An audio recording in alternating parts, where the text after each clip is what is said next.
这种只有在历史课本才能看得到的奴隶制度，竟然在如今社会上演，留学打工竟卖作性奴。影片最后会教大家如何在手机设置紧急快播功能，记得看到最后并分享出去，保护更多人。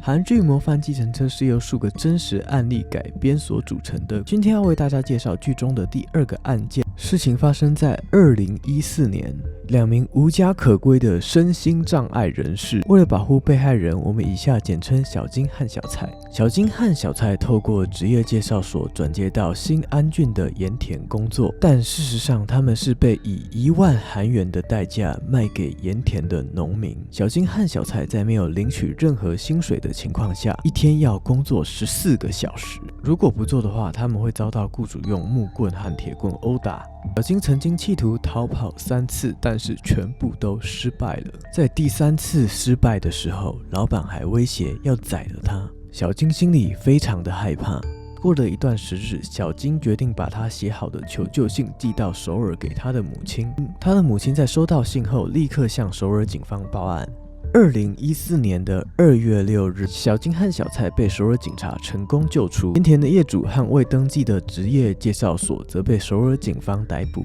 警方另外调查了附近的140座盐场，发现总共18名工人都在没有领取薪资的情况下被奴役。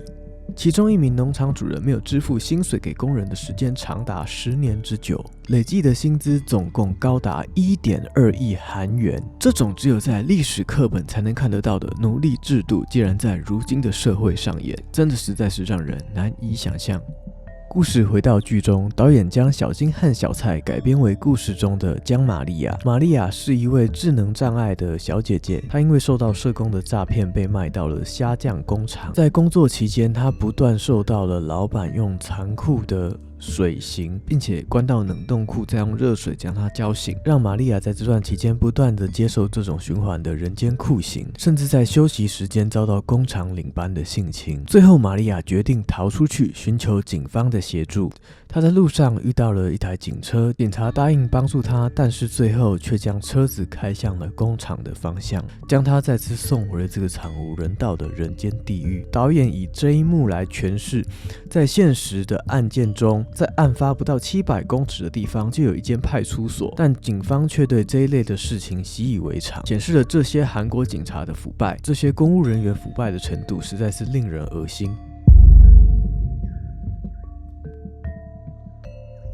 故事再次拉回到现实，人口贩运的问题竟然也发生在游学打工上。2019年3月，一名24岁的比利时女子，以下我们简称莉莉。莉莉到澳洲打工游学，但没想到抵达后却是噩梦的开始。她被当地的农场主人布里斯托持枪威胁，关在猪舍多次性侵，还打算将她卖到雪梨卖淫。莉莉在接受记者采访的时候，她说她以为自己会死在澳洲，她被布里斯托用铁链锁住，所有东西都被拿走。莉莉说，她不仅被拿走衣物，还有随身物品，甚至连思想都被夺走。莉莉在接受记者采访的时候表示，我对此感到无能为力，我感觉自己就像畜生一样。莉莉在被凌虐了48小时过后，她才趁夜间成功的敲断铁链逃走，整个案件才因此曝光。布里斯托说他是卖淫走私的人口贩子，他会将来打工的女孩用药物迷昏，并且用毒品控制他们，最后再将他们送去雪梨卖淫，还告诉他们别相信任何人，包括警察。莉莉表示，她原本就像其他女孩一样，觉得自己打工的城市是一个安全的地方，因为她觉得当地的人非常的友善。莉莉说，我从没想过会发生这种事，但事实就发生了。事件发生过后，莉莉回到自己的国家，第1年的每个晚上她都睡不着，而且几乎没有离开过家里。莉莉说，我非常的焦虑，每天都一直在哭。镜头回到台湾，留学打工在台湾非常的流行，每5个人中就有1个人有游学打工的经验，不管原因是为了拓展国际视野或跳脱舒适圈，有的人则是为了存第一桶金，或者是工作倦怠想要休息。我的身边也有许多的朋友说要去澳洲打工存钱，但回来的时候身上却没有剩下半毛钱，全部在澳洲打工旅游的时候花完了。再不然就是像我有一个朋友，他都已经升迁要做主管了，却给自己一个理由说要对自己好一点，决定出国游学，但回国之后他1、2年都找不到工作。当然也是有成功的案例，我另外一个朋友他从澳洲游学打工回来，在台中一中开了2间服饰店，但是那已经是10年前的行情了。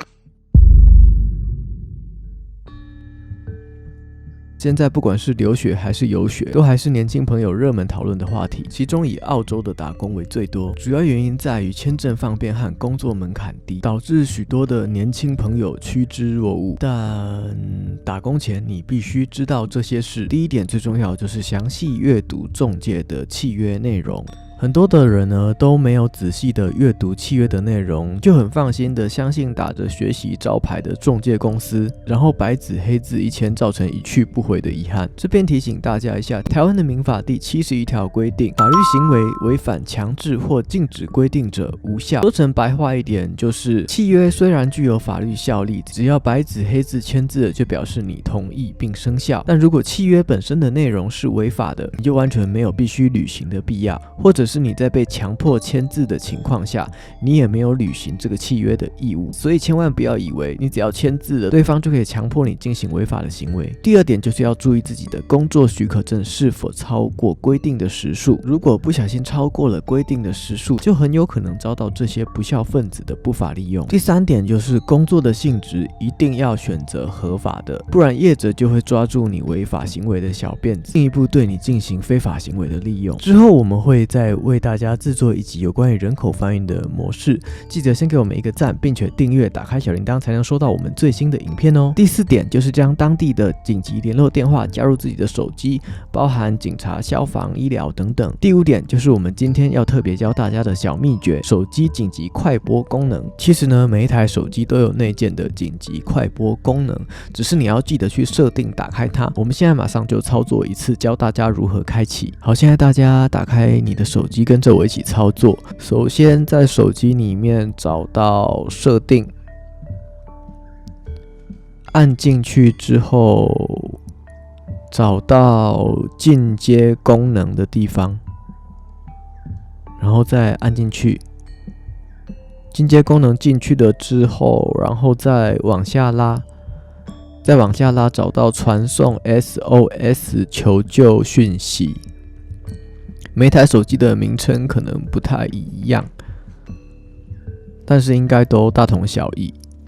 然后传送 SOS 求救讯息点进去之后，他会问你说要建立新的联络人，或者是从联络清单里面去选择。好，我这边实际新建给大家看一次。选一个在第一时间会救你的家人或者是朋友，当当地警方怠惰的时候，你就可以采用这个紧急的措施，或者是你根本没有办法打电话的时候，你就可以用这种快速按下侧边按键的方式进行发送。好，我们设置完之后，我们实际测试一次给大家看。我的手机是 Samsung 的手机，那它的发送方法呢是按下这个旁边的开关的右下半部1/2的地方，连续按3次。好，按完之后呢，它就会直接发送你现在的位置，并且用前后镜头自动拍照，拍出你目前所在位置的场景。而且最厉害的是，你只要没有关闭它，它每30分钟呢会再发送一次你现在的位置，还有前后镜头拍摄的照片。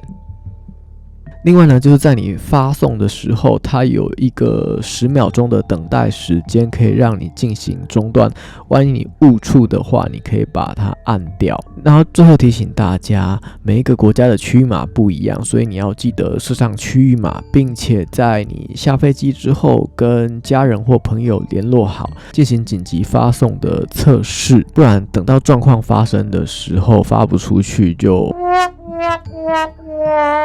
好。 OK， 以上就是有关于手机紧急快播的功能，记得给我们一个赞并分享出去，保护更多人。下一集我们会为大家介绍更多剧中的案件。感谢今天的收看，我是主持人道尔，我们下集见，拜拜。